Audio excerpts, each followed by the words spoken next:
قومی امن کمیٹی، بین المذاہب ہم آہنگی، تنظیم العوان اور لائف فاؤنڈیشن کے زیر اہتمام قرآن اور قانون کے عنوان سے تقریب کا انعقاد کیا گیا، جس میں اطراف خدمت ایوارڈ بھی تقسیم کیے گئے۔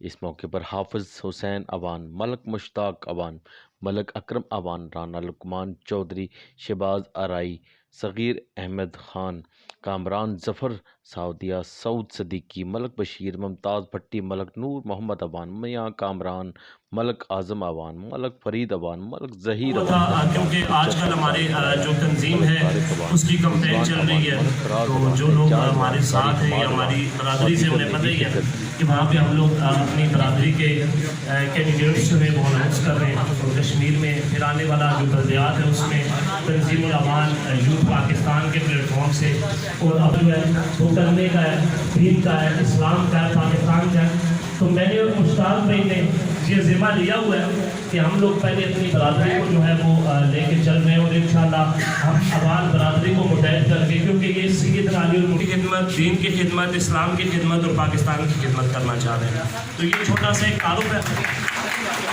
اس کے بعد آج جو پروگرام کا عنوان ہے، میں تو اس قابل نہیں، گناہگار سا آدمی ہوں، لیکن بہت بڑا عنوان ہے۔ علماء کرام، دینی لوگ، قانون دان لوگ یہاں پہ بیٹھے ہیں۔ تو میں آپ کو قانون دان ہونا چاہیے اور دوسرے کے لیے علماء قرآن ہونا چاہیے۔ کرنے کے لیے تیار رہتے ہیں۔ میں یہ اس لیے نہیں کہہ رہا کہ انہوں نے میرے لیے، میں نے کئی ایسی مثالیں دے سکتا ہوں شہباز صاحب کے لیے جو کہ کیمرہ مین فرحان شیخ کے ساتھ اسلم ابراہیم، سٹی ون نیوز، لاہور۔